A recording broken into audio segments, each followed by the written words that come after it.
बनाई देलू मैया हो अब मुकेश जी के ने कि बनाई दी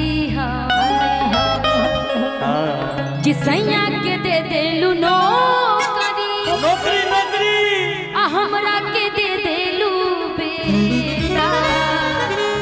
मुकेश भैया जिंदाबाद। ए माई सब सरदा तक पुरैले है मुकेश जी के नेता बना करके कि बनाए देलू मैया हो बनाए देलू मैया मुकेश जी के नेता बनाए देलू मैया हो मुकेश जी के नेता बनाए देलू मैया हो सैया के दे देलू नौकरी हमरा के दे देलू बेटा सैया के दे देलू नौकरी हमरा के दे देलू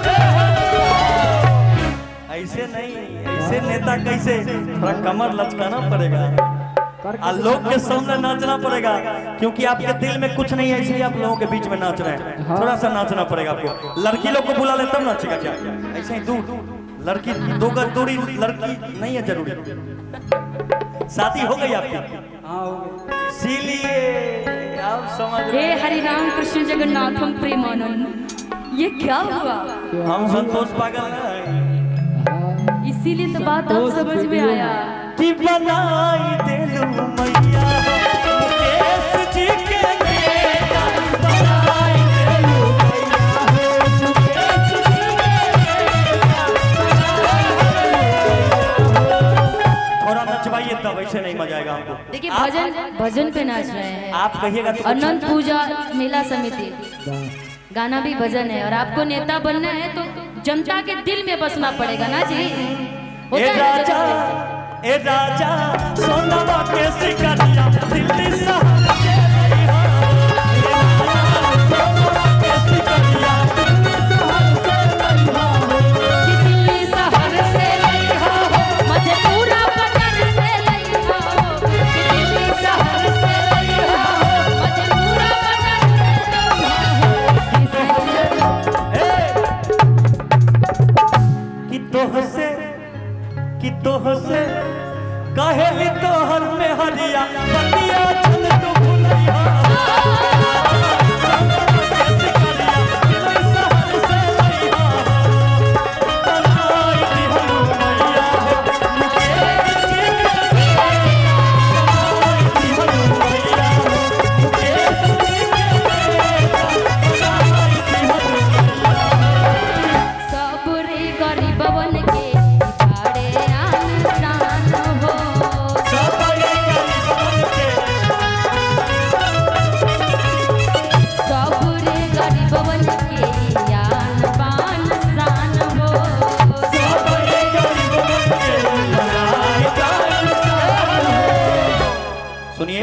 आपने गरीब की बात की है ना, तो इनके लिए मैं एक बात कहना चाहता हूँ।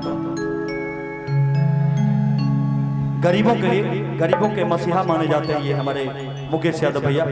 इनके लिए एक कहावत बड़ी, बदनसीब का नसीब बहुत अजीब होता है, सुख दुख के करीब और सुख बहुत दूर होता है, और प्यार की बात अमीर क्या जाने, क्योंकि दिल तो हमारे मुकेश यादव भैया के पास होता है। तो ये बात होना चाहिए कि बनाई दिहलू मैया मुकेश जी के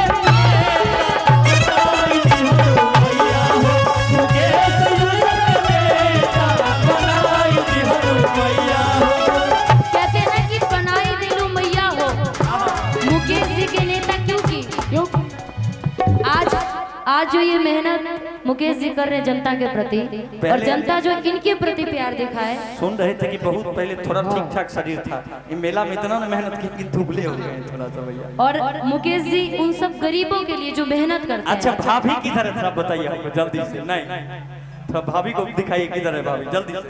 नेता बनना है ना, तो दिखाइए हमको किधर। टॉनी मनी ज्यादा ना।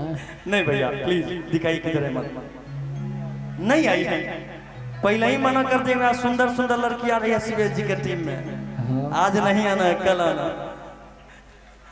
कि शायद मेरे शादी का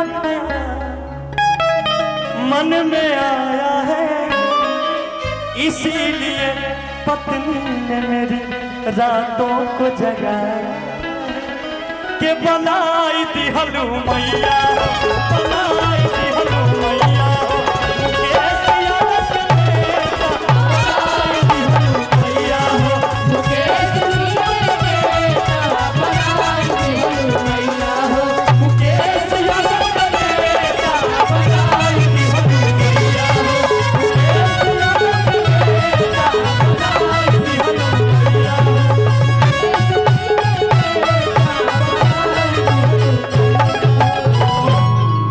कि सैया के दे देलू नौकरी, नौकरी नौकरी आ हमरा के दे देलू बेटा, की बनाई दिहलू मैया, कि मुकेश यादव के नेता बनाई देलू।